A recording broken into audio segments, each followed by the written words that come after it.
स्वागत है। जल्दी से जल्दी सभी लोग आ जाओ और सभी लोग जुड़ जाओ नए चैनल पर और शेयर ज़रूर कर दीजिएगा। समस्याएं आपको पता हैं और किन समस्याओं के कारण मुझे ये करना पड़ रहा है, तो आप लोग समझदार हो और सभी लोग शेयर कर दीजिएगा। ठीक, जितने साथी हो और जो भी नए लोग हो सब्सक्राइब ज़रूर कर लीजिएगा। चलिए शुरू करते हैं। भाई एक बार शेयर कर दो, थोड़ा उसको बढ़ाओ। जितने भी साथी हो जल्दी जल्दी शेयर कर दो। सभी को राम राम है, जय हिंद है। तो जल्दी से जल्दी आ जाओ भाई सभी लोग, और आज ज़्यादा से ज़्यादा जुड़ जाओ भाई, आपके समर्थन की बहुत ज़रूरत है। चलो, जितने भी साथी आ चुके सबका बहुत बहुत आभार है। इतने तो है नहीं पर ज़्यादा ही हैं। दामिनी, अभिषेक, आरती, अंकित, चौहान, विद्या, ब्रजेश, बुशरा, मानसी, गुंजा, प्रमोद, मुकेश, अमित, विपिन, दीक्षा, रियल तक, मोनू, अभिषेक, प्रियंका, दिलीप, सबका बहुत बहुत स्वागत है। तो चलिए शुरू करते हैं क्लास को, और आपका सबका स्वागत है प्रयाग में। ठीक, तो चलिए प्रयाग ही रहेगी, बस आप लोग अपना। और आज याद रखिएगा जो भी क्वेश्चन हैं वो सब प्रीवियस ईयर 2023 के एग्ज़ामों में, जो ये 2023 चल रहा है, इसी वर्ष जो हर एग्ज़ाम में आए उनका ही कलेक्शन है। लगभग सभी प्रश्न इतिहास के हैं। क्या? लगभग सभी प्रश्न इतिहास के हैं। बहुत बहुत धन्यवाद जितने लोग आ चुके हो। पारुल आ चुकी हैं, मुकेश भी आ चुके हैं। तो चलिए शुरू करते हैं। अभिषेक आ चुके हैं, जय हिंद है। और जल्दी से शेयर करिएगा। फिर मैं बता दे रहा हूँ आपको कि प्रीवियस ईयर किसकी बात करोगे, 2023 में जितने भी एग्जामों के प्रश्न हैं उनका इतिहास के क्वेश्चन इसमें शामिल हैं। ठीक, अकबर का राजस्व मंत्री किसकी बात करोगे साथी? अकबर का राजस्व मंत्री कौन है? सीधी सी बात कर रहा है भाई, अकबर का राजस्व मंत्री आपसे कहेगा तानसेन है भाई, आपसे कहेगा बीरबल है भाई, आपसे कहेगा टोडरमल है, राजा मानसिंह है। आपको पता है कि वित्त राजस्व मंत्री की बात कर रहा है तो टोडरमल। आपको याद होगा टोडरमल ने एक प्रणाली बनाई थी, दहशाला। कौन सी साथी? दहशाला प्रणाली। इस बात को आप याद करिएगा। आपको याद है अकबर के 9 रत्न थे साथियों। कितने? अकबर के 9 रत्न थे। 9 रत्न के लिए आपको मैंने एक ट्रिक बताई थी, बैट फैट, किसकी बात करोगे साथी? Bat fat MDH। किसकी बात करोगे साथी? Bat fat MDH। याद कर लो। बीरबल, कौन सा साथी? बीरबल। बीरबल के बाद अबुल फजल, कौन सा साथी? अबुल फजल। किसकी बात करोगे साथी? अबुल फजल। तानसेन, कौन सा साथी? तानसेन। तानसेन के बाद फैजी, कौन सा साथी? फैजी। आप कहोगे अब्दुल रहीम, अब्दुल रहीम खान खाना, अब्दुल रहीम खान खाना। किसकी बात करोगे? खान खाना। ये भी आपसे पूछा जाता है। फिर से टी से आप कहोगे भाई साहब टोडरमल तो भूल गए क्या? टोडरमल, कौन सा थी? टोडरमल। भाई मानसिंह सामने ही लिखे हुए हैं, कौन से? मानसिंह, मानसिंह डी। मुल्ला, यहां से बस इतना याद रखिएगा, मुल्ला 2, डी से मतलब 2 प्याजा। कौन सा? मुल्ला 2 प्याजा। ठीक, और एच से हकीम हुकाम, हकीम हुकाम। याद रखिएगा ये अकबर के 9 रत्न हैं साथी, जो आपके एग्जाम में पूछे जाते हैं। और जितने भी साथी आ चुके हो सभी लोग एक बार तेजी के साथ क्लास को शेयर कर दो, और जितने भी साथी आए हो लाइक कर दीजिएगा। और अगर नए ही हो, क्योंकि चैनल ही नया है, तो आप लोग क्या कर दीजिएगा? सब्सक्राइब जरूर कर दीजिएगा साथियों। यहाँ से भी आपको बहुत ज़्यादा हर परीक्षा के लिए बेनिफिट मिलने वाला है। ठीक है, तो चलिए साथियों आगे चलते हैं। अगला प्रश्न अगला प्रश्न कह रहा है भारत के निम्नलिखित स्वतंत्रता सेनानियों में से किसने वर्ष 1943 में भारतीय राष्ट्रीय सेना आजाद हिंद फौज, किसकी बात कर रहा साथी, आजाद हिंद फौज, जिसे 1942 में रास बिहारी बोस और कैप्टन मोहन सिंह ने बनाया था, को पुनर्जीवित किया।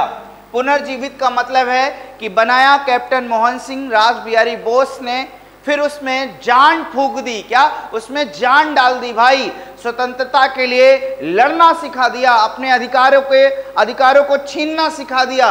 तो याद करो, तुम मुझे खून दो मैं तुम्हें आजादी दूंगा, क्या तुम मुझे खून दो मैं तुम्हें आजादी दूंगा। आप कहोगे सुभाष चंद्र बोस, किसकी बात करोगे साथी, सुभाष चंद्र बोस, मतलब नेताजी, किसकी बात करोगे साथी, नेताजी। और नेताजी से जो सवाल पूछे जाते हैं आप सभी को पता है, नेताजी का जितने साथी हो सभी लोग शेयर कर दो भाई, बहुत बढ़िया, वेरी गुड प्रियंका। सुभाष चंद्र बोस, मोनू का भी सी, आदित्य का भी सी, आरती का भी सी, चौहान का भी सी, और मानसी का भी सी, अमित का भी सी, पारुल का सी, बहुत बढ़िया, वेरी गुड, शेयर करो भाई।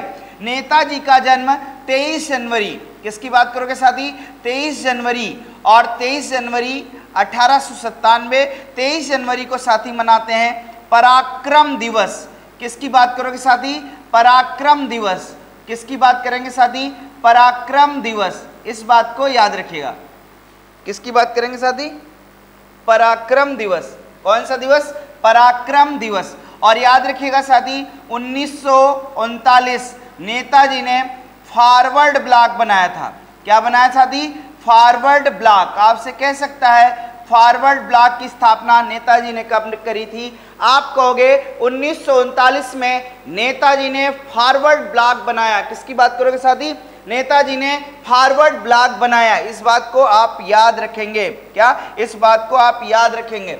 अल्लूरी सीताराम राजू, किसकी बात करोगे, अल्लूरी सीताराम राजू भारत के किस राज्य के आदिवासी स्वतंत्रता सेनानी थे, किसकी बात कर रहा है, अल्लूरी सीताराम राजू भारत के किस राज्य के आदिवासी स्वतंत्रता सेनानी थे, क्या आदिवासी स्वतंत्रता सेनानी थे, गुजरात, आंध्र प्रदेश, महाराष्ट्र और बिहार, किसकी बात करोगे साथी, और बिहार। तो यहां से याद करिएगा जो अल्लूरी सीताराम राजू हैं वो आंध्र प्रदेश के हैं, कहां के साथी, वो आंध्र प्रदेश के हैं, इस बात को आप बिल्कुल याद रखिएगा, किसकी बात करोगे साथी, आंध्र प्रदेश। और आंध्र प्रदेश से याद रखिएगा साथी भाषा के आधार पर, किसके आधार पर साथी, भाषा के आधार पर, किसकी बात करोगे साथी, भाषा के आधार पर गठित पहला राज्य, किसकी बात करोगे साथी, भाषा के आधार पर गठित पहला राज्य अगर आपसे कहेगा आप सीधी सी बात करोगे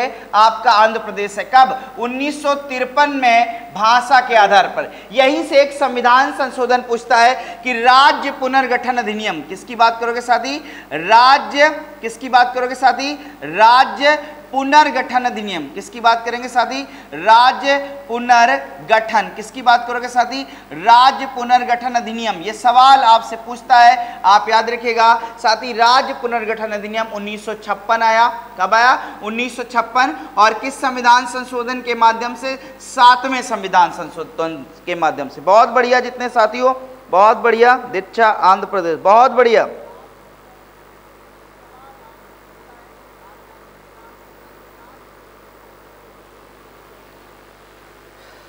आपने रिज्यूम लगाया था, हमने देखा था, आपको कुछ ना कुछ भेज दीजिए वीडियो तो और देख लेंगे, ठीक, चलो मैसेज पे जो भी बात हो करिए, यहाँ पे नहीं भाई साहब। आओ, निम्नलिखित में से किस राजवंश के शासकों ने मध्य भारत में 1950 से 1050 एडी के बीच खजुराहो के मंदिरों का निर्माण कराया था। निम्नलिखित में से किस राजवंश के शासकों ने मध्य भारत में 950 से 1050 एडी के बीच खजुराहो के मंदिरों का निर्माण कराया था? चंदेल वंश, पाल वंश, गुर्जर प्रतिहार वंश, राष्ट्रकूट वंश। किसकी बात करोगे साथी? राष्ट्रकूट वंश। चंदेल वंश, पाल वंश गुर्जर प्रतिहार वंश, राष्ट्रकूट वंश। आपसे कह रहा है कि एक 950 से 1050 के बीच, तो आप सीधी सी बात करोगे खजुराहो के मंदिर तो आप जानते हो चंदेल शासकों ने बनवाए, और किस राज्य में, आप सीधी सी बात करोगे एमपी में। क्या एमपी में है खजुराहो के मंदिर, इस बात को आप याद रखेंगे। क्या एलोरा की गुफाओं में आपको याद होगा राष्ट्रकूट राजाओं ने बनवाया। अगला कह रहा है निम्नलिखित में से कौन सी सिंधु नदी प्रणाली की सहायक नदी नहीं है। आपको पता है कि सिंधु नदियों की पंचनंदा ही आपसे ज्यादातर पूछी जाती है, रावी, कोसी। आप कह दोगे बिल्कुल ये कोसी गंगा की सहायक नदी। क्या बच्चे, ये गंगा की सहायक नदी है, इसे बिहार का शोक कहा जाता है। क्या कहा जाता है साथी, बिहार का शोक कहा जाता है। अगर आपसे पूछेगा बिहार का शोक तो सीधी सी बात करेंगे बिहार का शोक है कोसी, ठीक है। और रावी, व्यास, सतलज ये सारी सिंधु की सहायक नदियां, क्या ये सारी सिंधु की सहायक नदियां। यहीं से आप देखोगे सिंधु नदी जल समझौता, सिंधु नदी जल समझौता, किसकी बात करोगे, सिंधु नदी जल समझौता किसकी बात करोगे, सिंधु नदी जल समझौता। अगर आप सिंधु नदी जल समझौता की बात करोगे आप कहोगे दो देश हैं, एक तो भाई साहब अपना देश है भारत महान, और दूसरा है पाकिस्तान। कौन सा, भूखा प्यासा पाकिस्तान। और यहां से याद रखिएगा ये जो पाकिस्तान है, ये क्या हो रहा है भाई, पाकिस्तान और सिंधु नदी जल समझौता 1960, क्या 1960, इस बात को आप रखिए याद। क्या इस बात को आप रखिए याद। अगला ये क्वेश्चन बहुत बढ़िया, जितने साथी आ चुके हो सबका धन्यवाद। चंद्रप्रभा भी आ चुकी है, जय हिंद, वेरी गुड। और जितने भी साथी हो सभी लोग भाई सब्सक्राइब कर लीजिएगा चैनल को और ज़्यादा से ज़्यादा शेयर कर दीजिएगा। क्या सब्सक्राइब कर लीजिएगा चैनल को और ज़्यादा से ज़्यादा शेयर कर दीजिएगा। और सभी लोग कर दो एक बार, जितने भी साथी हो सब लोग लाइक कर दो। क्या जितने भी साथी हो सभी लोग लाइक कर दो एक बार। आप सबका बहुत बहुत धन्यवाद जो आप हमारे साथ जुड़े हैं। तो जल्दी से सभी लोग लाइक कर दीजिएगा, शेयर कर दीजिएगा, सबको धन्यवाद है। ठीक, अगस्त 1907 में मैडम भीखाजी कामा विदेशी धरती पर भारतीय ध्वज फहराने वाली पहली व्यक्ति बनी। उन्होंने कहां पर फहराया था, तो आपको पता है कि जर्मनी में। आपको ये सवाल अभी 3 दिन वाली क्लास पहले जो मैंने पढ़ाई थी उसमें ये चीज आपको मैंने बताई थी। और यही देखोगे आपके पेपर में, मैंने कहा प्रीवियस ईयर 2023 वाले सारे प्रश्न हैं एग्जाम के। बहमनी सल्तनत की स्थापना निम्नलिखित में से किसने की थी। और मैं 2023 में जिन परीक्षाओं में प्रश्न आए, हर विषय में जो जो प्रश्न आए वो मैं आपको कराने वाला हूं। आज इतिहास है, कल भूगोल का नंबर लगेगा। बहमनी सल्तनत की स्थापना निम्नलिखित में किस नेता ने की थी। बहमनी सल्तनत याद करो, आपको याद होगा, आपको पढ़ाया था एक वंश दिल्ली सल्तनत का जिसका नाम था तुगलक। क्या नाम था साथी, जिसका नाम था तुगलक वंश, जिसने दिल्ली की गद्दी पर सबसे ज्यादा दिनों तक राज्य किया था। याद करो भाई, पढ़ाया था ना कि 320 में आया और 1414 तक रहा। उसी में एक राजा आया था जिसका नाम था मोहम्मद बिन तुगलक। क्या नाम था, मोहम्मद बिन तुगलक। याद रखिएगा साथी, मोहम्मद बिन तुगलक है। कौन सा साथी, मोहम्मद बिन तुगलक है। और मोहम्मद बिन तुगलक के समय याद रखिएगा एक बात, क्या मोहम्मद बिन तुगलक के समय एक बात याद रखिएगा जो आपसे पूछेगा। इसके समय ये सबसे पढ़ा लिखा सुल्तान था। क्या सबसे पढ़ा लिखा सुल्तान था। इसी के समय आपको याद होगा 1336 में, क्या 1336 में एक राज्य अलग हुआ था जिसका नाम था विजयनगर साम्राज्य। कौन सा थी, विजयनगर साम्राज्य। और एक अलग हुआ था 1347 में जिसको बोलते थे बहमनी साम्राज्य। तो ये बहमनी की बात कर रहा है। तो बहमनी का संस्थापक था हसन गंगू। तो कहीं पर आप देखो दिख रहा है महमूद गजनवी, मोहम्मद शाह, मोहम्मद बिन तुगलक, अलाउद्दीन हसन बहमन शाह। क्या अलाउद्दीन हसन बहमन शाह, मतलब हसन गंगू भी कहते हैं भाई, यही था। याद कर लीजिएगा, अगर आपसे कभी भी कहे दिल्ली के किस राजा के समय बहमनी साम्राज्य की नींव पड़ी, आप कहोगे तुगलक, मोहम्मद बिन तुगलक। और इसी समय 1336 में विजयनगर साम्राज्य की स्थापना 2 भाइयों ने की जिनका नाम है हरिहर भाई, भगवान विष्णु ना, हरिहर व बुक्का। दो भाई थे भाई, हरिहर व बुक्का। इन्होंने विजयनगर बनाया। बहमनी साम्राज्य अलाउद्दीन हसन बहमन शाह ने बनाया। बहुत बढ़िया, जितने साथियों सबका धन्यवाद है भाई। अगला, निम्नलिखित में से किस गवर्नर जनरल ने दिसंबर, क्या निम्नलिखित में से किस गवर्नर जनरल ने दिसंबर 1829 में सती प्रथा के खिलाफ कानून बना दिया? क्या सती प्रथा के खिलाफ कानून बना दिया? Lord Dalhousie, Lord Warren Hasting, Lord Cornwallis, Lord William Bentinck. आप सीधी सी बात करोगे, लॉर्ड विलियम बेंटिंक, यहीं से याद करिएगा।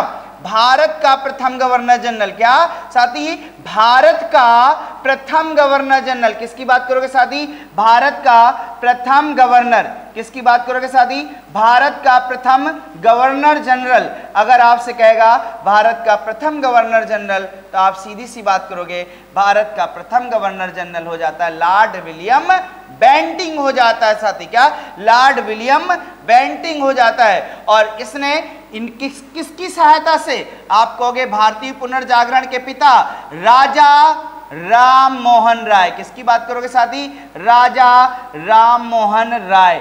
किसके कारण ये कर पाया, तो सहयोग था राजा राम मोहन राय। तो जितने भी साथी हो सबका बहुत बहुत धन्यवाद है, बहुत बहुत आभार है, आप लोग जुड़े हुए हो। सभी लोग जो भी हो चैनल पे आइएगा तो सब्सक्राइब जरूर कर दीजिएगा। चलिए आगे बढ़ते साथियों।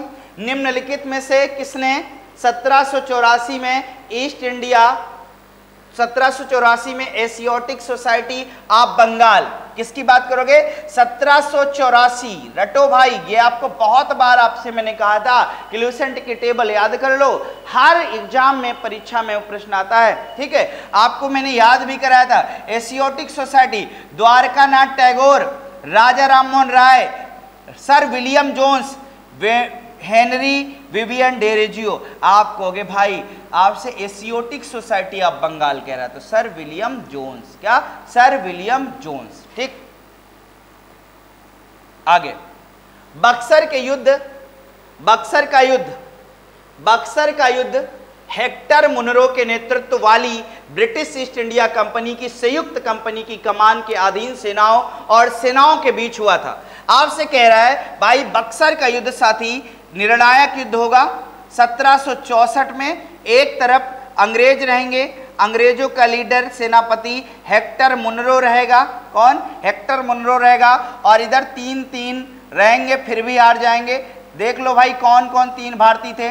मीर कासिम भाई साहब थे, कौन सा, इन्हीं की आग लगाई हुई थी, मीर कासिम थे भाई साहब। शाह आलम द्वितीय भाई, क्या शाह आलम सेकंड मुगल बादशाह, और सुजाउद्दौला, कौन सा साथी, सुजाउद्दौला, किसकी बात करोगे साथी, सुजाउद्दौला, और सुजाउद्दौला साथी अवध का नवाब। इन तीनों ने लड़ा और फिर भी तीनों हार गए। और इसके बाद कौन सी संधि हुई थी, याद होगा, 1765, याद कर लो भाई, क्या 1765 याद कर लो भाई। और 1765 में संधि कौन सी हुई, आपसे सीधी कहेगा 1765 में संधि हुई, उसका नाम है साथी इलाहाबाद। कौन सी संधि है, इलाहाबाद की संधि। आपसे सीधे पूछता है इलाहाबाद की संधि, आप कहोगे 1765। एक तरफ अंग्रेज होगा रॉबर्ट क्लाइव, कौन सा होगा साथी, रॉबर्ट क्लाइव होगा, और ये अपने शाह आलम सेकंड होंगे भाई साहब, शाह आलम। और शाह आलम सेकंड से याद रखिएगा,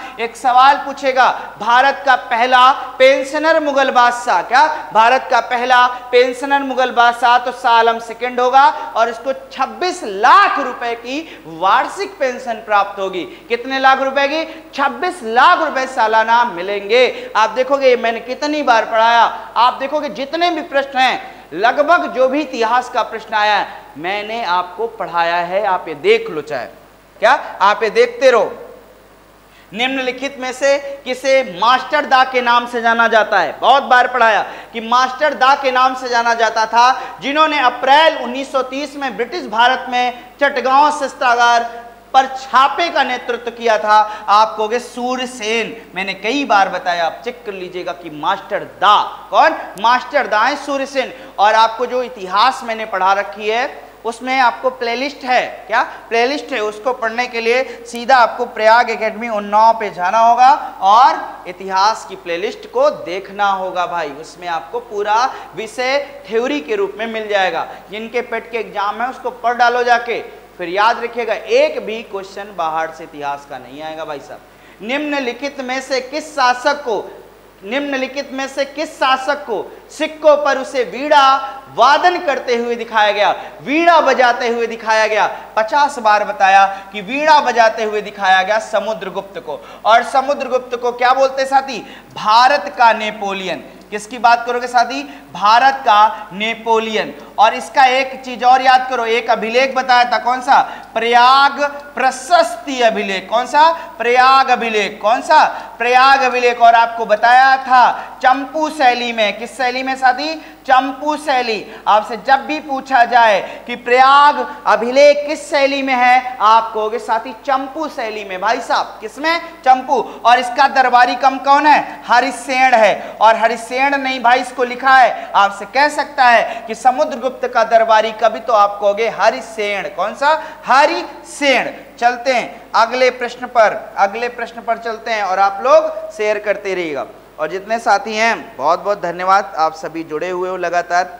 एक बार जितने भी साथी जुड़े हुए हो, एक बार सब लोग जितने भी हो, सब लोग जय हिंद का नारा लगा दो। क्या? एक बार जितने भी साथी हो सभी लोग जय हिंद का नारा लगा दो भाई। जितने लोग हो, एकदम नई जगह नई ऊर्जा, ठीक। और जितने साथी हो सभी लोग शेयर करते रहिए।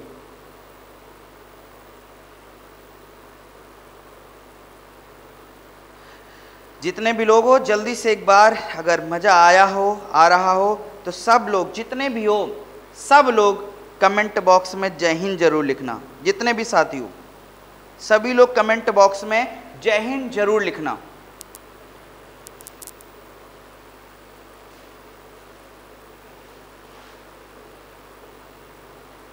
जितने भी साथी हो सब लोग जय हिंद लिख दो। धन्यवाद बच्चा। प्रियंका वेरी नाइस क्लास, धन्यवाद है। आप सभी लोग शेयर करते रहो।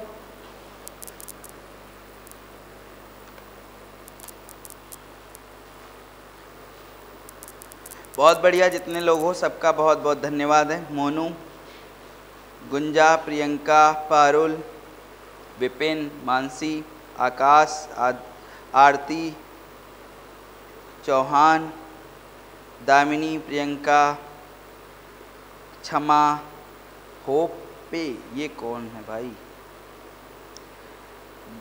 ब्रितजेश, सबका धन्यवाद। अमित, अंजलि, दीक्षा, सबका धन्यवाद। चलो शुरू करते हैं एक अगला पूरी ताकत के साथ। बस जितने भी साथी आते जाइएगा, शेयर करते जाइएगा, सब्सक्राइब करते जाइएगा। आप लोगों से उम्मीद है कि आप सब्सक्राइब करोगे, ज़्यादा से ज़्यादा शेयर करोगे। वेरी गुड, चंद्रगुप्त मौर्य आ चुका है आंसर। चलो देखते हैं भाई। यूनानी इतिहासकार और राजनयिक मेगस्थनीज सेल्यूकस प्रथम निकेटर के राजदूत के रूप में भारत आए थे।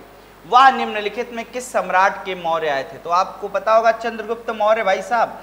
इनकी बिटिया याद होगा ना, हेलेना, इंटरनेशनल विवाह हुआ था भाई। आगे गाना आज बन रहा है, विवाह पहले हो चुका है ना। आगे चलो, निम्नलिखित में से कौन सा आगरा के ताजमहल की नकल थी? बहुत बार बताया कि आपको मैंने बताया था ताजमहल की फूहड़ नकल, नहीं बताया था? देखो सारे प्रश्न आपको लग रहा होगा सब पढ़ाए हुए हैं। ताजमहल की फूहड़ नकल, किसकी बात करोगे? ताजमहल की फूहड़ नकल। आपको याद होगा जो औरंगाबाद में था, बीबी का मकबरा। कहां पर? औरंगाबाद। कौन सा? औरंगाबाद, बीबी का मकबरा, ठीक। आप याद रखिएगा, क्या?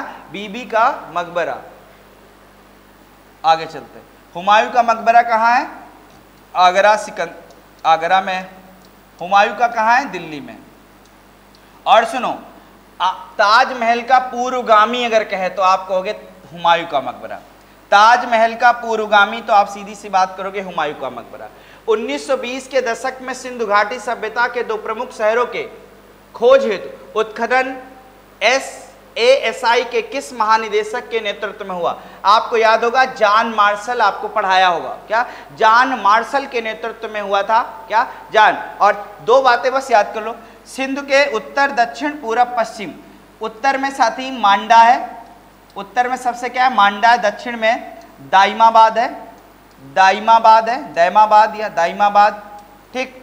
पूर्व में आ जाओगे आलमगीरपुर है, कौन सा साथी, आलमगीरपुर है। और इधर सुतकांगडोर है, सुतकांगडोर है, ठीक। इस बात को आप याद कर लो, क्या याद कर लो, ये 4 शहर सिंधु सभ्यता के। और सिंधु सभ्यता नगरीय सभ्यता थी, मात्र सत्तात्मक सभ्यता थी, ग्रामीण सभ्यता नहीं थी। यहाँ की विशेषता थी सबसे अच्छी जल निकासी प्रणाली, सड़कें समकोण पर काटती थी। आज आपके यहाँ जल निकासी प्रणाली नहीं है, सिंधु सभ्यता में तब अच्छी एक जल निकासी प्रणाली थी। जातिगत समानता का प्रचार करने के लिए सत्य शोधक समाज की स्थापना किसने की? महात्मा गांधी, डॉक्टर BR अम्बेडकर, बाल गंगाधर तिलक, ज्योतिबा फूले। आप कहोगे ज्योतिबा फूले, किसकी बात करोगे? ज्योतिबा फूले। आप कहोगे ज्योतिबा फूले ने बनाया था 1873, किसकी बात करोगे? 1873 ज्योतिबा फूले ने बनाया था, ठीक। कौन सा? सत्य शोधक समाज। गुलामगिरी भी इनकी एक रचना है। निम्न में से कौन से वर्ण को उत्तर वैदिक काल में उपनयन संस्कार के अनुष्ठान की अनुमति नहीं थी? उपनयन संस्कार मतलब पढ़ाई, आध्यात्मिक ज्ञान की अनुमति खत्म हो गई कि आप पढ़ लिख नहीं सकते। आपको पता होगा तो वो शूद्रों को थी। किसको? शूद्रों को थी। क्या? शूद्र को थी कि ये आप देखोगे इनको हट गई। क्या? इनको हट गई भाई साहब, सबको हट गई मतलब आपको, ठीक। और महिलाओं को नहीं थी भाई, महिलाओं को भी नहीं था। बंकिम चंद्र चटर्जी द्वारा निम्नलिखित में कौन सी पुस्तक लिखी गई है? बंकिम चंद्र चटर्जी द्वारा कौन सी पुस्तक लिखी गई है साथियों? दुर्गेश नंदिनी, चोखरे बाली, प्रतिज्ञा, मैला आंचल। आप कहोगे दुर्गेश नंदिनी। इसको भारत का कुछ लोग कहते हैं कि भारत का पहला उपन्यास है एक तरीके से, परंतु ये नहीं है भाई। इसको मानते हैं क्योंकि इतना इसने क्रांतिकारी, जब ये आया तो एक क्रांतिकारी चेंज हुआ, इसके बाद लोगों ने लिखना प्रारंभ किया, इस वजह से ऐसा कहते हैं, ठीक। निम्नलिखित में से कौन शुंग शासक, शुंग वंश का संस्थापक था जिसने अंतिम मौर्य सम्राट की हत्या करके अपना राज्य स्थापित किया था? ये भी तुम लोगों को आता है, पुष्यमित्र शुंग। इसी के तो आप देखोगे दरबार में कौन थे? पतंजलि, पतंजलि योग वाले, इन्होंने यज्ञ कराया था। क्या यज्ञ कराया था? ये पुरोहित थे पुष्यमित्र शुंग के। इस बात को याद रखिएगा, कई बार पूछ चुका है कि पतंजलि जो बाबा रामदेव आजकल चला रहे हैं, रामकृष्ण मिशन ने समाज सेवा और निस्वार्थ कार्य के माध्यम से के आदर्श पर बल दिया। तो साथी मोक्ष, शिक्षा, भक्ति, भगवान। मोक्ष, उनका मानना था कि सबकी सेवा करो। क्या? सबकी सेवा करो और आगे बढ़ो। आपको पता है रामकृष्ण मिशन 1897 में बना है। कौन सा? रामकृष्ण मिशन। किसकी बात करोगे? रामकृष्ण मिशन। ये आपको पता है कि स्वामी विवेकानंद जी ने बनाया है। किसने बनाया? स्वामी विवेकानंद। किसकी बात करोगे साथी? स्वामी विवेकानंद। याद रखिएगा, जन्म 12 जनवरी, किसकी बात करोगे? जन्म 12 जनवरी 1863 हुआ। 12 जनवरी को साथी राष्ट्रीय युवा दिवस के रूप में मनाते हैं। क्या मनाते हैं साथी? राष्ट्रीय युवा दिवस के रूप में मनाते हैं। अगर आपसे कहेगा राष्ट्रीय युवा दिवस, तो आप सीधी सी बात करोगे भाई राष्ट्रीय युवा दिवस कब आ गया? आप सीधी सी बात करोगे 1863। 1887 से याद रखेगा, यहाँ पर साथी वेलूर मठ बनाया था। क्या? वेलूर मठ। और वेलूर मठ के भी संस्थापक कौन है? आप कहोगे स्वामी विवेकानंद है। कौन से? स्वामी विवेकानंद है। इनको आध्यात्मिक, भारत का आध्यात्मिक पिता कहा जाता है। भारत का आध्यात्मिक, किसकी बात करोगे? आध्यात्मिक। क्या? भारत का आध्यात्मिक पिता। और ये बात कही किसने है? नेताजी सुभाष चंद्र बोस ने। किसने? नेताजी सुभाष चंद्र बोस ने। और बात याद रखिएगा, महात्मा गांधी को राष्ट्रपिता कहा जाता है, और महात्मा गांधी को राष्ट्रपिता भी कहने वाले कौन है? नेताजी सुभाष चंद्र बोस है। क्या? नेताजी सुभाष चंद्र बोस हैं। इस बात को याद रखिएगा कि अगर आपसे कभी भी पूछा जाए, और स्वामी विवेकानंद याद करिएगा 1893 में धर्म सम्मेलन में गए थे। क्या? 1893 में धर्म सम्मेलन में गए थे, इस बात को याद रखिएगा, आपसे पूछा भी जाता है। और ये 1893 में साथी जो धर्म सम्मेलन थी ये अमेरिका के शिकागो शहर में आयोजित हो रही थी। क्या? 1893 में। इस बात को आप याद रखेंगे। क्या? इस बात को आप याद रखिएगा। अगला आ गया, राजा राम मोहन राय ने ब्रह्म समाज के नाम से एक सुधार संघ, क्या? राजा राम मोहन राय ने ब्रह्म समाज के नाम से एक सुधार संघ की स्थापना की जिसे बाद में रूप में जाना जाता है ब्रह्म सभा। यही जो ब्रह्म सभा थी साथी, ये ब्रह्म समाज है। और ब्रह्म समाज की स्थापना आपको याद होगा साथी 1828 राजा राम मोहन राय द्वारा की गई है। और राजा राम मोहन राय को भारतीय पुनर्जागरण का पिता और भारतीय प्रेस का अग्रदूत कहा जाता है। अगर आपसे ये पूछे भारतीय प्रेस का अग्रदूत तो आप कहोगे सीधी सी राजा राम मोहन राय हो जाएंगे। कौन हो जाएंगे? राजा राम मोहन राय हो जाएंगे। परंतु अगर आपसे कहे कि भारतीय पत्रकारिता का राजकुमार, क्या कहे साथी? भारतीय पत्रकारिता का राजकुमार। अगर आपसे कहेगा भाई भारतीय पत्रकारिता का, किसकी बात करोगे साथी? भारतीय पत्रकारिता। किसकी बात करोगे साथी? भारतीय पत्रकारिता का राजकुमार। किसकी बात करोगे साथी? भारतीय पत्रकारिता का राजकुमार। अब आप लोग इसको बताओ कौन है, फिर मैं तो बता ही दूंगा भाई। भारतीय पत्रकारिता का राजकुमार कौन है? किसकी बात करोगे साथी? भारतीय पत्रकारिता का राजकुमार कौन है? देखते हैं कौन बताएगा भाई। भारतीय पत्रकारिता का अग्रदूत तो राजा राम मोहन राय को मानते भाई, पर भारतीय पत्रकारिता का राजकुमार कौन सा? राजकुमार। जितने भी साथी हो सबका बहुत बहुत धन्यवाद। राधा भी जुड़ गई हैं, जय हिंद है बच्चा। और सभी लोग शेयर कर दीजिएगा और चैनल को सब्सक्राइब भी कर दीजिएगा। Very good. क्रिस्टोफस दास। कौन सा? क्रिस्टोफस दास। इस बात को आप याद करिएगा। चलो आगे, निम्नलिखित में से किस भारतीय राज्य में हड़प्पा के नगर नहीं पाए जाते? हड़प्पा की आकृति आपको पता है त्रिभुजाकार है, पर कह रहा है कि भारत का कौन सा राज्य? सबसे ज्यादा तो गुजरात में, उत्तराखंड में हड़प्पा सभ्यता का कोई स्थल नहीं पाया जाता। हरियाणा में तो पाए जाते हैं भाई, आगे राजस्थान में भी पाए जाते। निम्नलिखित में से किस राजवंश ने विजयनगर राज्य की स्थापना की? आपको मैं अभी बता के आया था 1336। किसकी बात करोगे?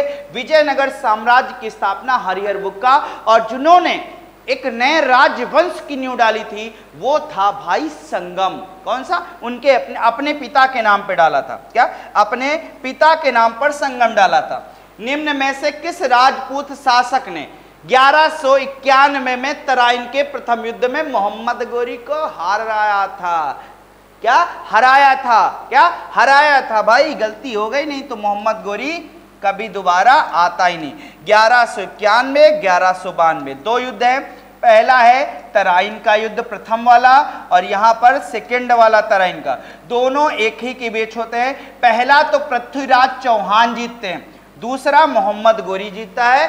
पृथ्वीराज चौहान ने मोहम्मद गोरी को छोड़ दिया, पर मोहम्मद गोरी ने पृथ्वीराज चौहान की हत्या कर दी थी। और पृथ्वीराज चौहान को याद रखिएगा भाई साहब, राय पिथौरा कहते थे। क्या? राय पिथौरा। क्या? राय पिथौरा। किसकी बात करोगे? राय पिथौरा। इनके कवि थे, किसके? पृथ्वीराज चौहान के, जिनका नाम था चंद्र बरदाई। चंद्र बरदाई। और चंद्र बरदाई ने किताब लिखी थी बच्चे पृथ्वीराज राशो। पृथ्वीराज राशो याद रखिएगा। अगर आपसे कहेगा भाई साहब कि चंद्र बरदाई किसके दरबारी कवि थे, तो पृथ्वीराज चौहान के थे। पर याद रखिएगा एक सवाल पूछता है, मोहम्मद गोरी को पराजित करने वाला प्रथम राजपूत शासक? क्या? मोहम्मद गोरी को पराजित करने वाला प्रथम राजपूत शासक आप कहोगे भीमद्वितीय। कौन सा? भीम सेकंड। अगले पॉइंट पे चलते हैं भाई। प्राचीन भारत का एक महत्वपूर्ण बंदरगाह था। क्या? प्राचीन भारत का एक महत्वपूर्ण बंदरगाह था। जल्दी से बताओ, जितने भी देखते हैं कौन बताएगा? एक आधे तो क्वेश्चन आप लोग भी बताओगे। जितने भी साथी हैं सबका बहुत बहुत धन्यवाद कि आप लगातार जुड़े हुए हो। क्या आप सभी लोग जुड़े हुए हो, तो आप सबका तो बहुत दिल से धन्यवाद है कि आप ऐसे ही जुड़ते रहो और बढ़िया पढ़ते रहो, क्योंकि परीक्षाएं भी आपकी आने वाली हैं। जितने भी साथी हो भाई जुड़े रहो, बहुत अच्छा कि आप लोग जुड़े हो। ठीक, चलो भाई आगे चलते हैं। ताम लिपि लिप्त, ठीक, आगे चलते हैं। अगला आ गया, ब्रिटिश ईस्ट इंडिया कंपनी ने वर्ष में फ्रांसीसियों से पौंडीचेरी को छीन लिया था। आप याद रखिएगा, ये आपको पढ़ाया था 1761। एक युद्ध याद कर लो, 1760 जो वांडीवास का युद्ध हुआ था। किसका? वांडीवास। और ये वांडीवास का युद्ध आप देखिएगा कि जो हुआ है, सॉरी, जो वांडीवास का युद्ध हुआ है वो किससे हुआ है? आप कहोगे फ्रांसीसियों से और अंग्रेजों से, और इसमें अंग्रेज जीते थे। पर यहाँ तक यह क्या कह रहा है, ब्रिटिश ईस्ट इंडिया कंपनी ने फ्रांसीसियों से पांडिचेरी, इस युद्ध के बाद 1761 में पांडिचेरी चला गया इनका। ठीक, आगे चलते हैं, आगे चलते हैं भाई। आगे, भारत में निम्न में से कौन सा चूना पत्थर की गुफा है? तो आपको ये एकदम नया है, ये तो उसका आ गया जियोग्राफी का, बुर्रा गुफाएं। आगे चलते हैं। 1809 में लॉर्ड ने महाराजा रणजीत सिंह के साथ अमृतसर की संधि पर हस्ताक्षर किए थे। आपको मैं बता चुका हूं, चार्ल्स मेटका पूरा पढ़ा चुका हूं। चलिए आगे चलते हैं। इस आंसर को दीजिए। प्राचीन भारत के किस कवि ने मेघदूत की रचना की? बहुत बढ़िया जितने साथी हो, क्या बहुत बढ़िया। जितने भी साथी हो सबका बहुत बहुत धन्यवाद कि आप सब हमारे साथ जुड़े हो।